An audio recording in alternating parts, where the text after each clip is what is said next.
The Bible's viewpoint. Can self-inflicted pain help you get closer to God?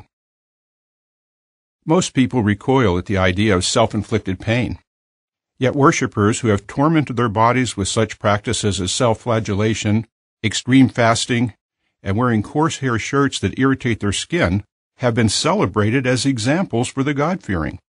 Those practices are not merely vestiges of the medieval past. According to recent news reports, even prominent modern-day religious leaders have engaged in self-flagellation. What motivates people to worship in such a manner? In the words of one spokesman for a professed Christian organization, voluntarily accepted discomfort is a way of joining oneself to Jesus Christ and the sufferings he voluntarily accepted in order to redeem us from sin. Notwithstanding the claims of religious leaders, what does the Bible say on this subject? Cherish your body. The Bible neither recommends nor condones worshiping God with self-inflicted pain. In fact, the Bible actively encourages God-fearing people to care for their body. Examine the way the Bible describes the affection between a husband and wife. Alluding to the way a man would naturally treat his own body, it exhorts, "Husbands ought to be loving their wives as their own bodies. No man ever hated his own flesh, but he feeds and cherishes it, as the Christ also does the congregation." Ephesians 5:28 and 29. Would the injunction to love one's wife as one's own body have much meaning if worshippers were expected to brutalize their body during worship? It is obvious that lovers of scriptural principles are expected to cherish and even have a measure of love for their own body, and this wholesome love for oneself should be extended to one's marriage mate. Fittingly, the Bible contains many principles that help its readers cherish their body. For example, the Bible speaks of the benefit of moderate exercise. It reveals the medicinal value of certain foods and alludes to the ill effects of a poor diet. The Scriptures encourage people to stay healthy because doing so allows them to be as active as possible.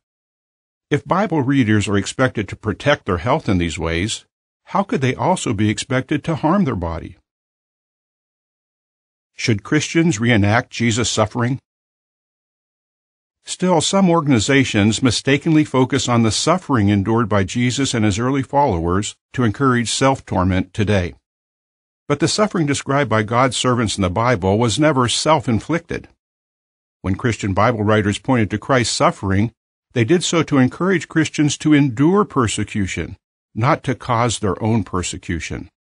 Thus, those who torment their body are not imitating Jesus Christ. To illustrate, imagine you see an admired friend being reviled and struck by an enraged mob. You notice that your friend endures the attack with a calm, peaceful spirit, not striking back or returning insults. If you wanted to imitate your friend, would you start striking and insulting yourself? Of course not.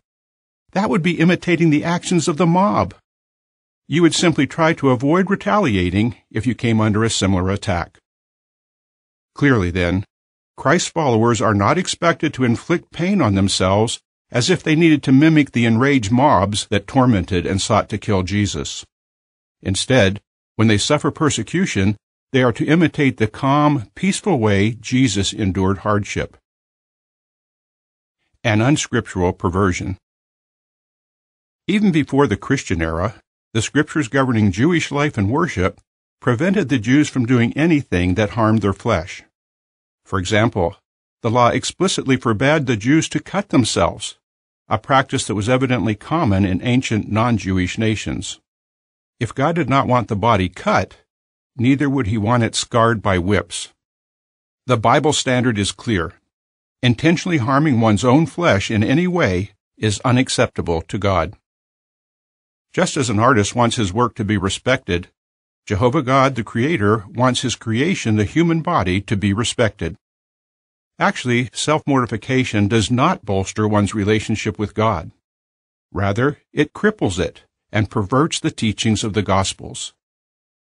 The Apostle Paul, writing under inspiration, stated of such oppressive man-made doctrines, "Those very things are indeed possessed of an appearance of wisdom in a self-imposed form of worship and mock humility, a severe treatment of the body, but they are of no value in combating the satisfying of the flesh.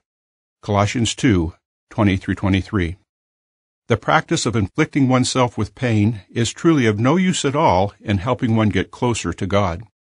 Rather, the requirements of true worship of God are found to be refreshing, kindly, and light. Have you wondered, how does God view the human body? Psalm 139:13-16. Can tormenting your flesh help you to combat improper desires? Colossians 2:20-23. Is true worship meant to be burdensome or harsh? Matthew 11:28-30. End of article.